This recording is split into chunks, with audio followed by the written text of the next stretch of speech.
My fellow poets, here I am with some more advice, or maybe this is not so much advice as so much of what to expect on your way to the top, what you're gonna have to deal with. And as I was starting to rise in the spoken word world, I didn't have anybody to school me and teach me some of the things that I'm telling you guys. But if you're doing all the things that I've suggested in these videos, you're going to eventually start rising to the top. And what you have to understand is that the poets that you are cool with, your fellow poets, they are secretly and silently competing with you. Now, good competition is cool, you know what I'm saying? I mean, it's okay to, for somebody to want to be the best, you know what I'm saying? As long as it's not, like any hating and not anything like that going on. But they are competing with you, believe it or not. They especially if you are rising to a level that your name is getting a little bit ahead of theirs. They want your spot. So I'm gonna tell you some things that's going to probably happen that you have to figure out how to deal with. And I'm gonna tell you a little. First I'm gonna start. I'm gonna tell you this little story of mine.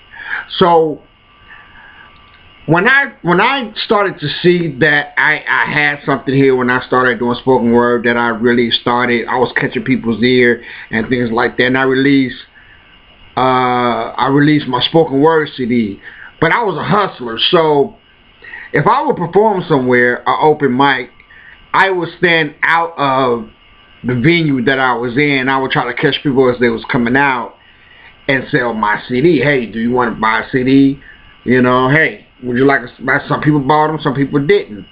But there was particularly one time I was standing outside of actually the bar car, a Love Noise set. I was standing out there, and there was another poet standing not that far from me. So as people was coming out, I was asking them did they want to buy my CD.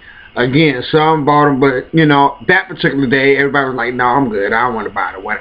So this other poet that was standing over here, and I'll never forget this, started laughing at me. It was like, D-Rev, I don't know how you do it. And I just really kind of blocked that out of my mind because because I'm sitting up here looking, you watching me sell my CD and you're not doing anything, and you're laughing at me because people are turning me down.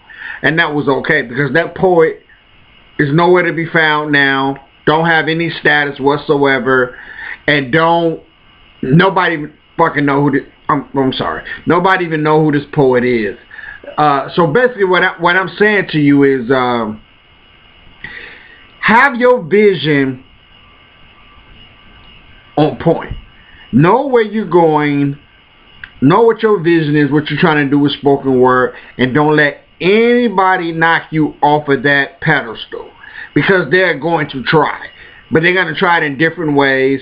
But if you know what you're doing, I didn't break my blueprint for anybody, nobody.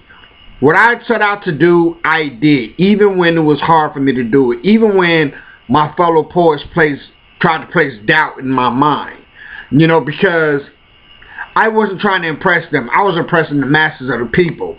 So the results that I would get from the people is what made me continue to move on. And trust and believe, it was a huge responsibility being D-Revolution and dealing with people and other poets, because it was so much. I mean, they're going to put so much on you.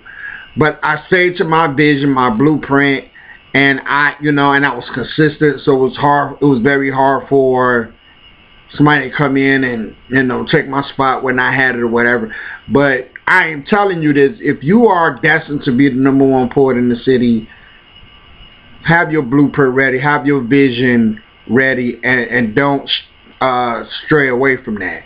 And there's going to be other poets that's going to try to discourage you.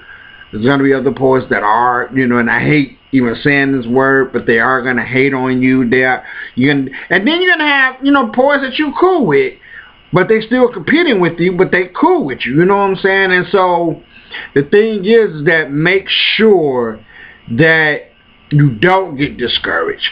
Make sure, You know, when you start to feel discouraged, take a break for a week or two, you know what I'm saying, and regather your thoughts and your vision, and then get right back out there and grind. You know what I'm saying? As a matter of fact, go harder. Each time somebody try to knock you out, go harder the next time. And I promise you that before you know it, those fellow poets who tried to knock you off, they won't even be relevant over the next couple of years, because of their mentality. They're not going to last, and I've seen that several times. They're not going to last because they don't see the vision.